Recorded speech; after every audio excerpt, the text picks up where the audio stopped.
नमस्कार विद्यार्थी मित्रांनो, ऑफिसर अकॅडमी या ऑनलाईन प्लॅटफॉर्मवरती सर्व विद्यार्थी मित्रांचं सहर्ष स्वागत करतो।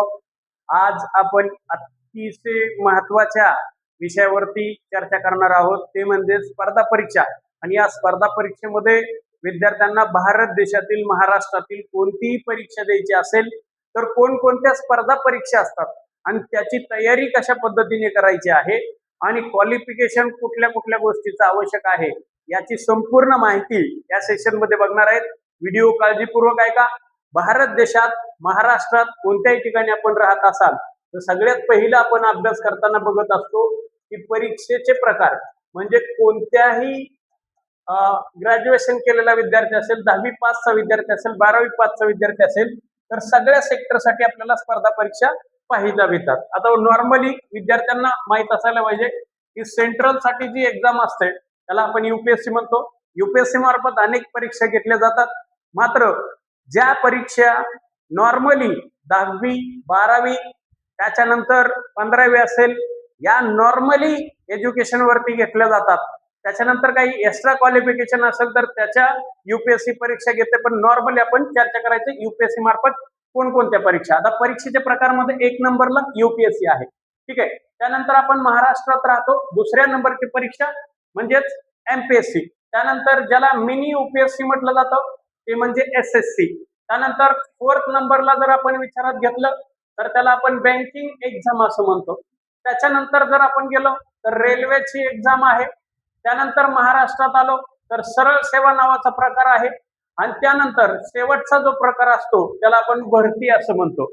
म्हणजे ऑल इंडियात महाराष्ट्रात कुठेही गेला तर तुम्हाला या सर्व सेक्टरच्या आतमध्ये जायचंय, म्हणजे UPSC, MPSC, SSC, banking, railway, सरळ सेवा आणि भरती।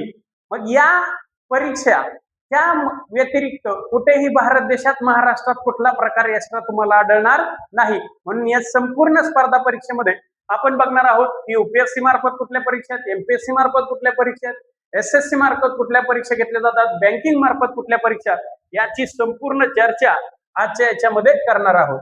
आता ऑफिसर अकॅडमी मध्ये जर बघितलं गेलं तर UPSC, MPSC, SSC, banking, railway इथपर्यंतच परीक्षेची तयारी करून घेतली जाते। सरळ सेवा किंवा पोलीस भरतीचा प्रकार ऑफिसर अकॅडमी मध्ये चालत नाही, हे सर्वात महत्वाची गोष्ट आहे। ऑफिसर अकॅडमी जर बघितलं तर गेली 14 वर्षापासून ऑफिसर अकॅडमी हे मुंबई क्षेत्रामध्ये कार्यरत आहेत। अनेक विद्यार्थी ऑफिसर अकॅडमी मध्ये सिलेक्शन झालेले आहेत आणि स्पर्धा परीक्षेतील नामवंत शिक्षक ऑफिसर अकॅडमी मध्ये तुम्हाला पाहायला मिळतात आहेत। यानंतर आपण बघूया की आपण जसं म्हटलं की कुठल्या कुठल्या परीक्षा आहेत, तर यूपीएससी आहे, त्यानंतर बघितलं तर आपण एमपीएससी आहे, एसएससी आहे, त्यानंतर बँकिंग सेक्टर आहे आणि रेल्वे सेक्टर आहे। मग या मार्फत कोणकोणत्या परीक्षा घेतल्या जातात याची पण आपण सर्व डिटेल्स पाहणार आहोत। सर्वात पहिला आहे यूपीएससी। आता यूपीएससी मध्ये कोणकोणत्या परीक्षा घेतल्या जातात तर युनियन पब्लिक सर्व्हिस कमिशन या मार्फत कुठल्या कुठल्या परीक्षा घेतल्या जातात हे आपण थोडक्यामध्ये या ठिकाणी चर्चा करणार आहोत, ठीक आहे। तर सर्वात पहिला आहे की बऱ्याचशा विद्यार्थ्यांना माहिती नव्हतं की यूपीएससी मध्ये जर आपण गेलो तर या ठिकाणी तुम्हाला दिसतंय की एनडीए नावाची एक्झाम आहे। नॉर्मली एनडीए एक्झाम ही 12th पास वरती होते आणि यूपीएससी मार्फत दरवर्षी या परीक्षा, ही जी परीक्षा आहे ती ऑल इंडिया लेवलला घेतली जाते। आपण या ठिकाणी पाहू शकतो आर्मी, नेव्ही आणि एअरफोर्स मध्ये तुम्हाला 12वी पास नंतर एनडीए ची एक्झाम दिल्यानंतर या ठिकाणी तुम्ही जाऊ शकता। म्हणजे या ठिकाणी 12th क्वालिफिकेशन लागते। आताची जर आपण जाहिरात बघितली तर 394 पदाची एनडीए ची जाहिरात आलेली आहे, ही 12वी बेसची आहे।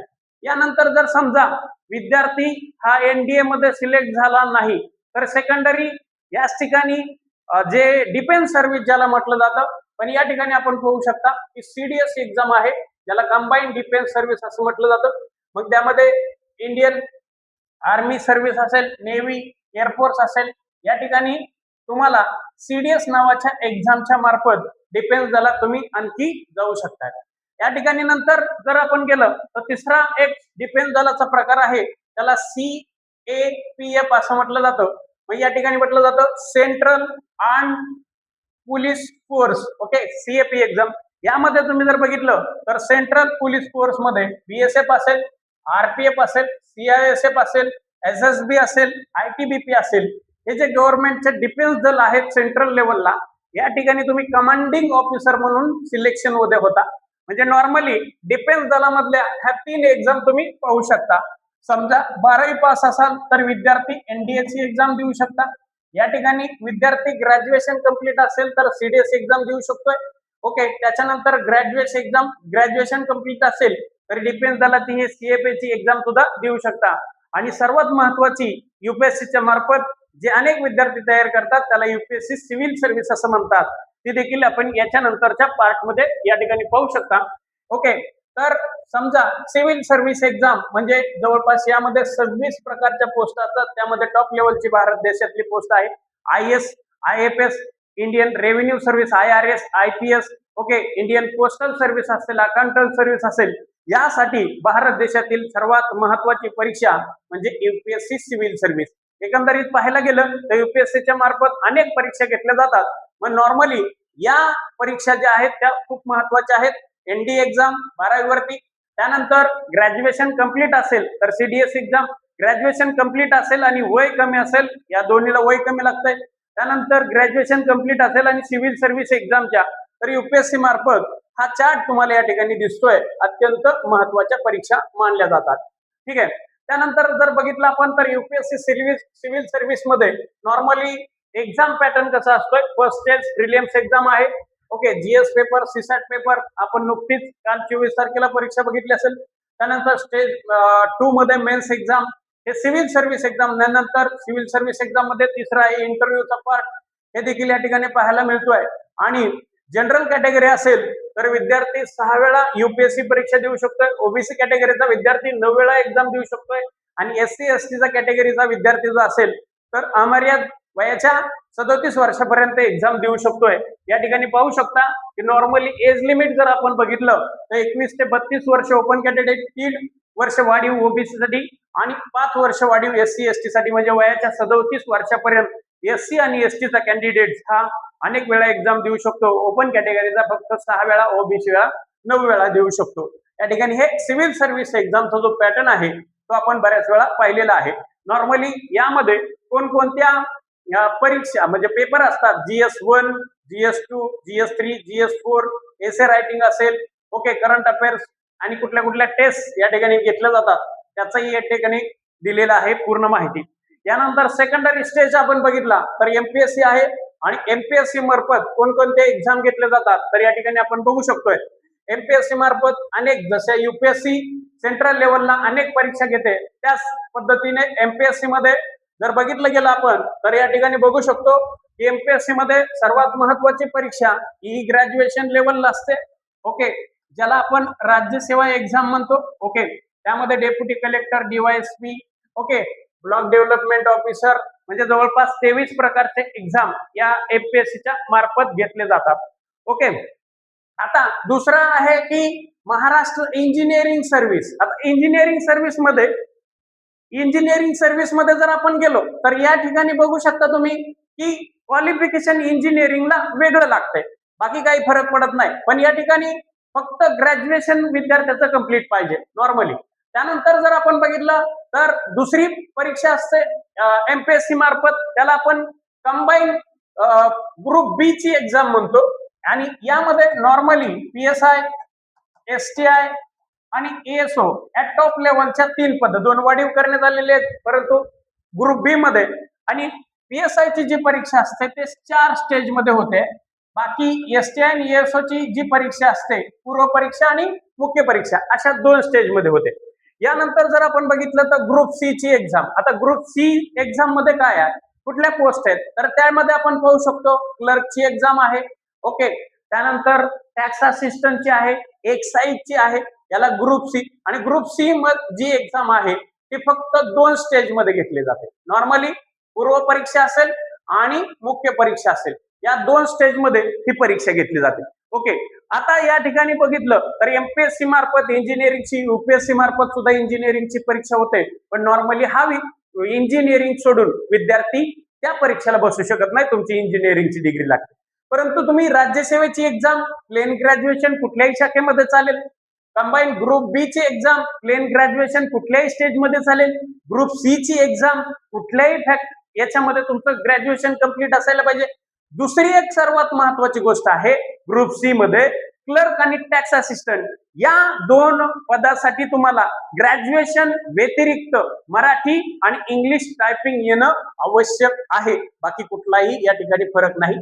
ओके, अशा पद्धतीने ही आता या ठिकाणी बघितलं तर जे काही परीक्षा आहे, परीक्षा पॅटर्न आहे, या वर्षीपासून एमपीएससीने युपीएससीचा पॅटर्न वापरलेला आहे. म्हणजे पूर्व परीक्षा 2 पेपर, सीसॅट क्वालिफाय आणि ऍज पर राज्यसेवा ही युपीएससी प्रमाणे तुम्हाला पाहायला मिळते. कंबाईन ग्रुप बी मध्ये मात्र पूर्व परीक्षा आणि मुख्य परीक्षा अशा पद्धतीचा पॅटर्न आहे. ओके, हा या ठिकाणी नॉर्मली पॅटर्न दिलेला. त्यानंतर थर्ड टेस्ट मध्ये आपण जातोय, ज्याला आपण स्टाफ सिलेक्शन कमिशन असं म्हणतो. बऱ्याचशा विद्यार्थ्यांना या स्टाफ सिलेक्शन मध्ये अनेक परीक्षा होतात. मग यामध्ये कुठल्या कुठल्या परीक्षा होतात त्याचा आपण पूर्णपणे या ठिकाणी टेबल बघू शकतो.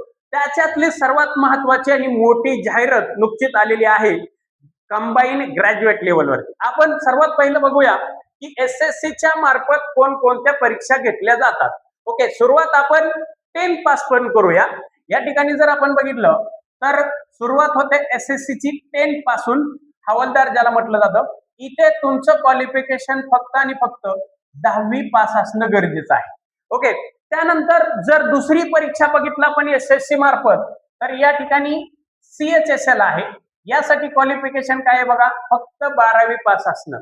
ठीक आहे. आता तिसरं आहे ते म्हणजे या ठिकाणी जवळपास 16 ते 17 प्रकारची पदे असतात.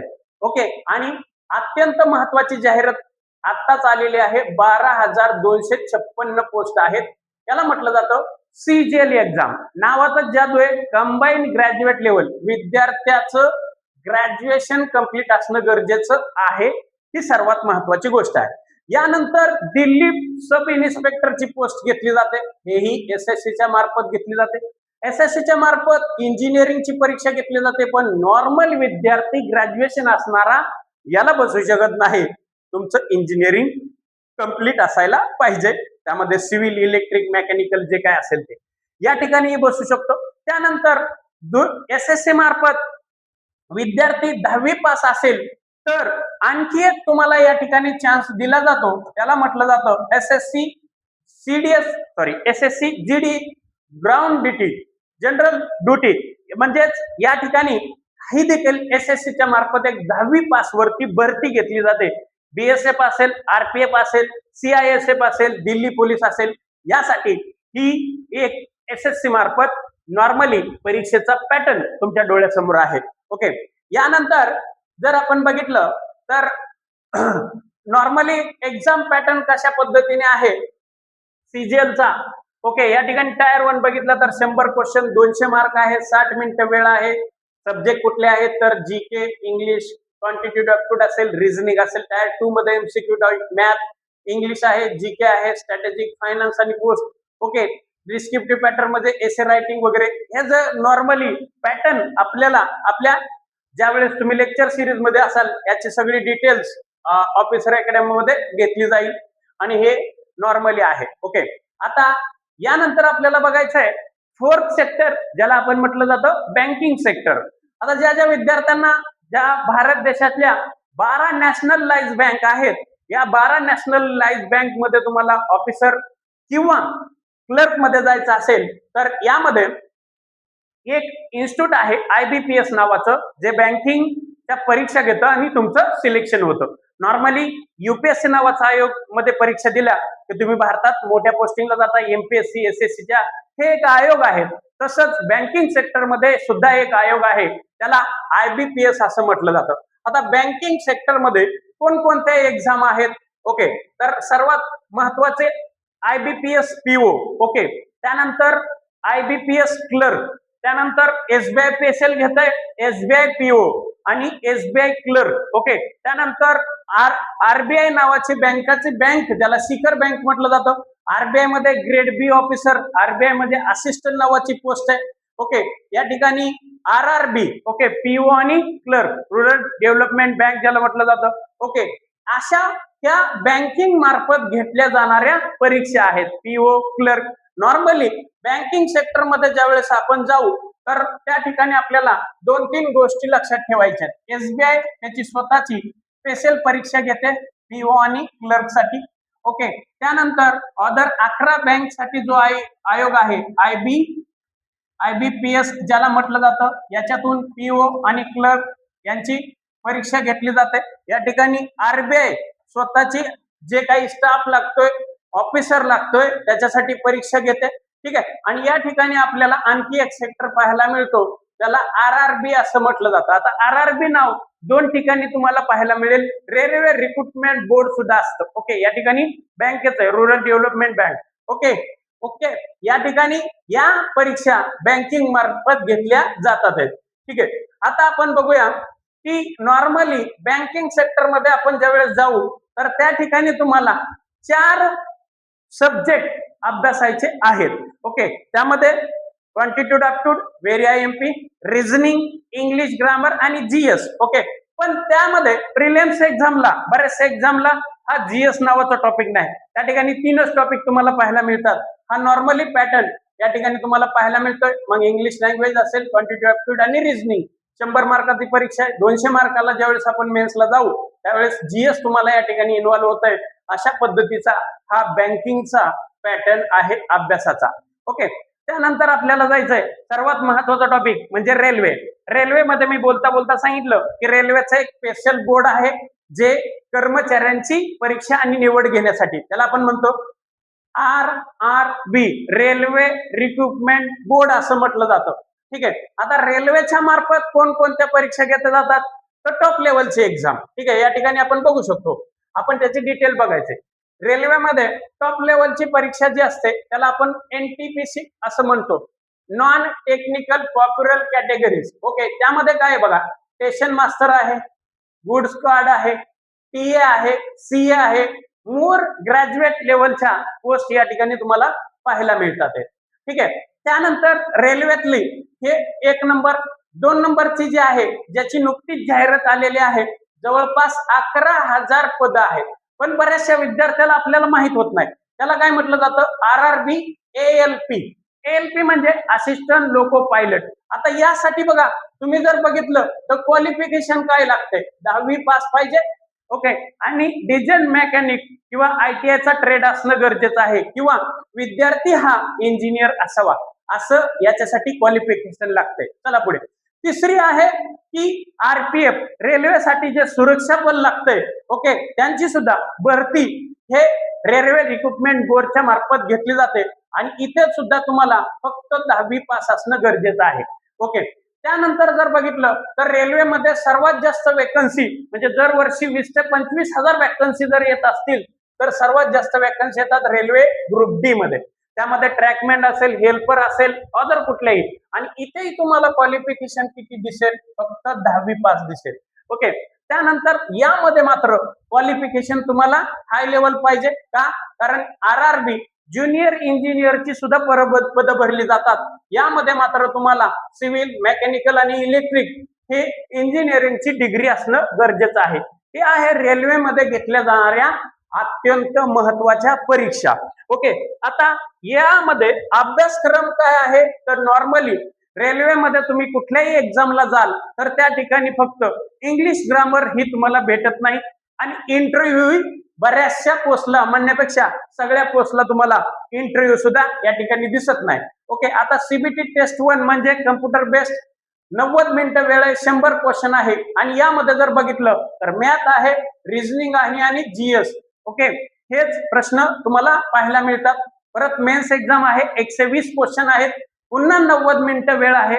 आणि कधी कधी काही पोस्टसाठी तुम्हाला टेक्निकल नावाचा पार्ट या ठिकाणी दिलेला आहे.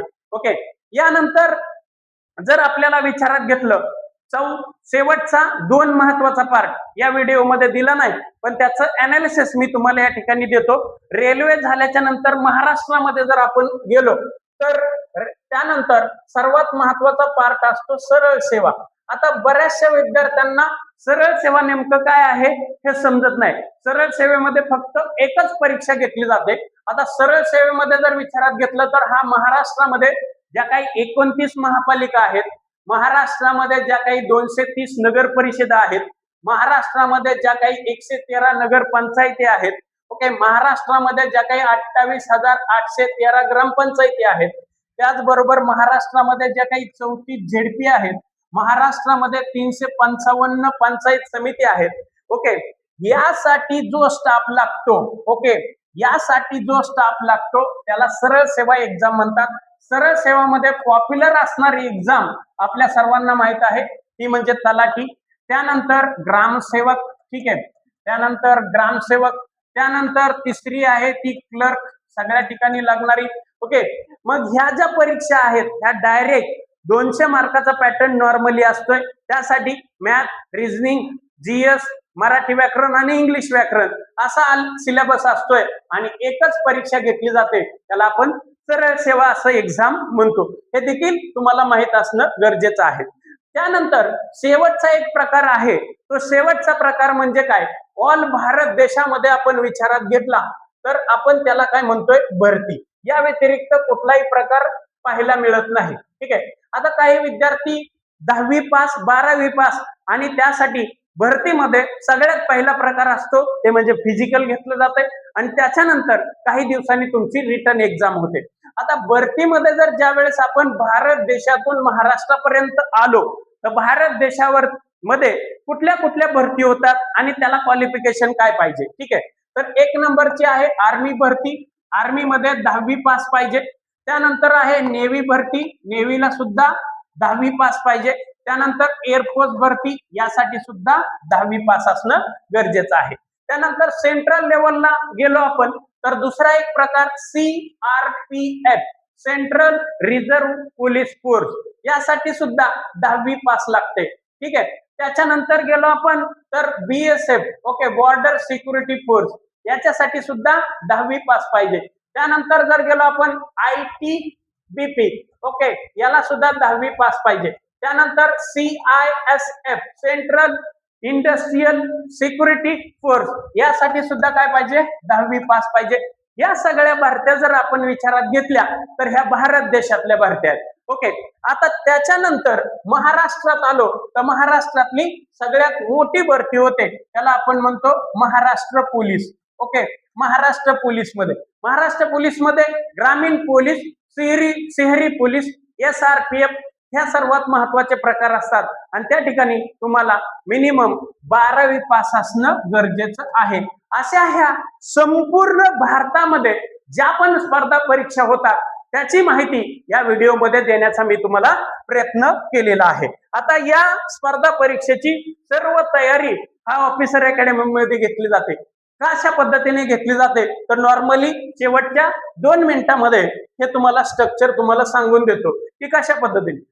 ऑफिसर अकॅडमी मध्ये एक्सपर्ट फॅकल्टी तुम्हाला भेटेल, ही सगळ्यात महत्वाची गोष्ट आहे. त्यानंतर या ठिकाणी असणारं study material, authentic study material, दिल्लीवरून पुण्यावरून बनवलेलं स्टडी मटेरियल आहे. त्यानंतर विद्यार्थ्यांसाठी पर्सनली गायडन्स या ठिकाणी भेटेल. ओके, त्यानंतर रेग्युलर तुम्ही कुठल्याही कोर्स घेतला तर त्या ठिकाणी रेग्युलर तुम्हाला वीकेंडला एक टेस्टला सामोरे जायचंय. त्यानंतर डेली करंट अफेअर्सच्या तुम्ही ऑफिसर अकॅडमी मध्ये आलात तर डेली तुम्हाला 2 PDF सकाळी आणि संध्याकाळी अशा करंट अफेअर्सच्या PDF भेटतील. त्यानंतर ऑनलाईन आणि ऑफलाईन बॅचेस तुम्हाला या ऑफिसर अकॅडमी मध्ये मिळून जातील. आणि सगळ्यात महत्वाची गोष्ट आहे जी मी नेहमी सांगतो की विद्यार्थ्यांकडनं एकदा जर फी घेतली तर जोपर्यंत तो विद्यार्थी सिलेक्शन होत नाही तोपर्यंत ऑफिसर अकॅडमी त्या विद्यार्थ्यांना गायडन्स करत राहते. हे सर्वात महत्वाचा प्रकार या ठिकाणी तुम्हाला सांगायचा आहे. अशा पद्धतीने या ठिकाणी जर काही विद्यार्थ्यांना स्पर्धा परीक्षेच्या बाबतीत कधीही आणि केव्हाही अडचण निर्माण झाल्यास नक्कीच या ठिकाणी ऑफिसर अकॅडमीचा 8828485535 हा स्टुडंट केअर नंबर आहे. या नंबरवरती नक्कीच संपर्क साधा. धन्यवाद, भेटूया नवीन व्हिडिओ मध्ये.